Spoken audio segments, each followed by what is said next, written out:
अस्सलाम वालेकुम। Doctor Huma Chishti, vice president COH Pakistan.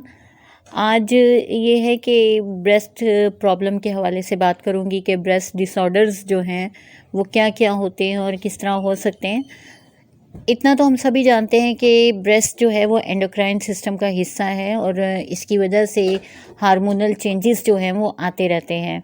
और ये हार्मोनल चेंजेस एक तो प्यूबर्टी के टाइम पे होते हैं, एक मेंस्ट्रुअल टाइम पे होते हैं जब मेंस्ट्रुएशन का साइकिल स्टार्ट होता है, और फिर मीनोपॉज के टाइम पे हार्मोनल चेंजेस आया करते हैं। 3 मेन टाइप्स होती हैं कि जिसमें कंजेनिटल प्रॉब्लम्स होते हैं। ये कंजेनिटल टाइप के डिसऑर्डर्स होते हैं जो कि हिस्ट्री में चले आ रहे होते हैं और फैमिली हिस्ट्री में होते हैं। फिर बिनाइन होते हैं जिनका आप देखते हैं कि वो ना तो उनकी पेन होती है ना कुछ एसिम्प्टोमेटिक किस्म की सूरत हाल होती है, और फिर कैंसेरियस होते हैं। ये 3 टाइप के डिसऑर्डर्स जो हैं मेनली देखने में आते हैं। अब ब्रेस्ट प्रॉब्लम्स में क्या होता है, पैल्पेबल समटाइम ब्रेस्ट में होता है, मैसेज बन जाते हैं जिन्हें पैल्पेबल किया जाता है, यानी कि वो मूव करते हैं एक जगह से दूसरी जगह। सेकेंडली मेस्टेल्जिया होता है जो कि ब्रेस्ट के पेनफुल होने को कहा जाता है कि ब्रेस्ट मसल्स जो हैं वो पेन करते हैं। फिर निपल डिस्चार्ज होता है, यानी कि निपल में से डिफरेंट किस्म के डिस्चार्जेस भी समटाइम आ जाते हैं। अगर ब्रेस्ट में कोई मैस बन जाता है तो लाजमी तौर पे इसकी इमेजिंग करवाएं ताकि ये पता चल सके कि कहीं ये ब्रेस्ट कैंसर तो नहीं, या ये क्या चीज़ है, ये डायग्नोज हो सके। इसके लिए मैमोग्राफी होती है, वो की जाती है। और अगर कोई ऐसा मैस हो जो कि सस्पिशियस हो, यानी कि उसके ऊपर शुबा हो कि कुछ इसी टाइप का मसला है, तो वहाँ बायोप्सी भी करवाई जाती है। फिर के बायोप्सी में पता चल जाता है कि फ्लूइड लिया जाता है उस मैस में से, या उसका थोड़ा सा पोर्शन लिया जाता है और उससे कंफर्म डायग्नोसिस हो जाता है। मोस्टली क्या क्या डिसऑर्डर्स हैं जो सामने आ जाते हैं, वो ट्यूमर्स बन जाते हैं या फिर कोई इन्फेक्शंस होती हैं और उसकी वजह से इन्फ्लामेशन हो जाती है, यानी सोजिश हो जाती है ब्रेस्ट की।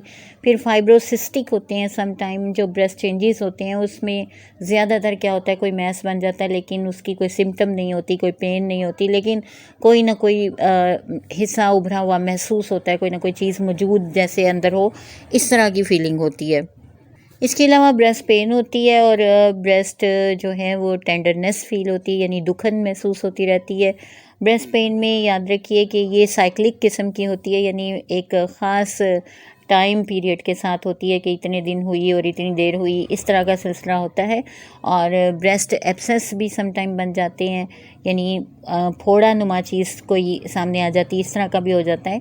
इसके अलावा अदर ब्रेस्ट डिजीज़ होती हैं लाइक ग्लेक्टोसील है, पैजेट्स डिजीज़ है, ब्रेस्ट सिस्ट हो जाती है, या मेस्टेल्जिया होता है। इसी तरह मेंडर्स डिजीज़ है और निपल डिस्चार्ज हैं। ये इस किस्म की प्रॉब्लम्स जो हैं वो सामने आती हैं।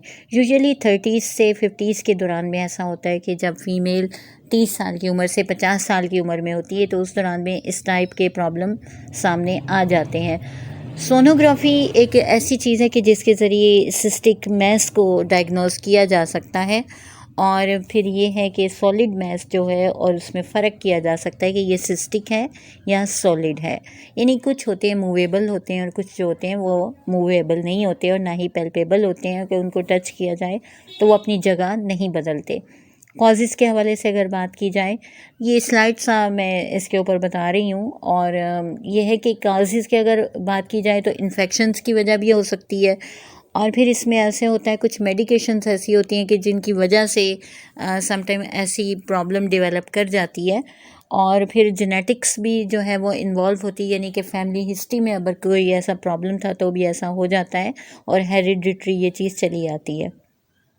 साइन एंड सिम्टम्स के हवाले से अगर ब्रेस्ट डिसऑर्डर के हवाले से बात की जाए तो ये है कि एबनॉर्मल ब्रेस्ट इनलार्जमेंट होने लगती है, यानी कि ब्रेस्ट का साइज़ एबनॉर्मली बढ़ जाता है। समटाइम ऐसा होता है कि एक ब्रेस्ट ज़्यादा लार्ज हो जाती है और दूसरी कम होती है उससे, और निपल से डिस्चार्ज होते हैं समटाइम।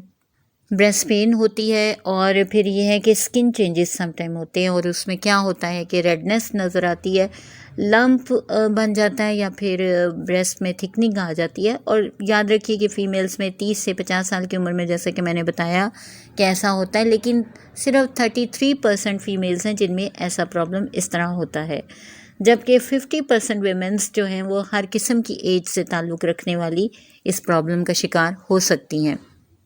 इस चीज़ की रेशो बहुत ज़्यादा बढ़ गई हुई है, लेकिन होम्योपैथिक में इसका बेहतरीन इलाज मौजूद है। जैसे सम टाइम निपल क्रैक कर जाते हैं और उसमें फिशर्स बन जाते हैं, तो उसकी हमारी बेहतरीन मेडिसिन्स हमारे मौजूद हैं। कि सम टाइम इंजरीज़ बन जाती हैं ब्रेस्ट में, ब्रेस्ट कैंसर हो जाता है, तो हमारी बहुत ही ज़बरदस्त मेडिसिन्स हैं जिसमें पेन भी हो और ब्रूजिंग की वजह से अगर हुई है तो बेलिस्प्रेनिनस है हमारी मेडिसन।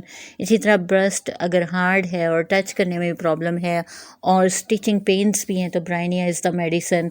इसी तरह क्रॉनिक मेस्टाइटिस अगर किसी को है तो सिलेशिया यूज़ करवाई जा सकती है। कैस्टर इक्वी हमारी मेडिसिन बहुत अच्छी है। एकोनाइट बहुत अच्छी मेडिसन है। फिर बेलाडोना है जहाँ थ्रॉबिंग कैरोटिड्स भी हैं और पल्सेटिंग पेन्स हो रही हैं अगर, तो बहुत अच्छी मेडिसन है।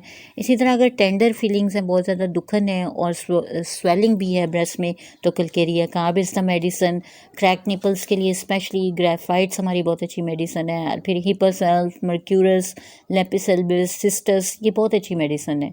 कोनियम बहुत अच्छा काम करती है कि जहाँ पर इवन पेशेंट दर्द की वजह से अपने कपड़े भी जो है वो टच नहीं कर यानी बर्दाश्त करता उनका। और कलकेरिया फ्लोर और फाइटोलेका इज़ द मेडिसन। तो आज के लिए इतना ही। किसी नेक्स्ट टॉपिक तक के लिए इजाज़त दीजिए। अल्लाह हाफिज़।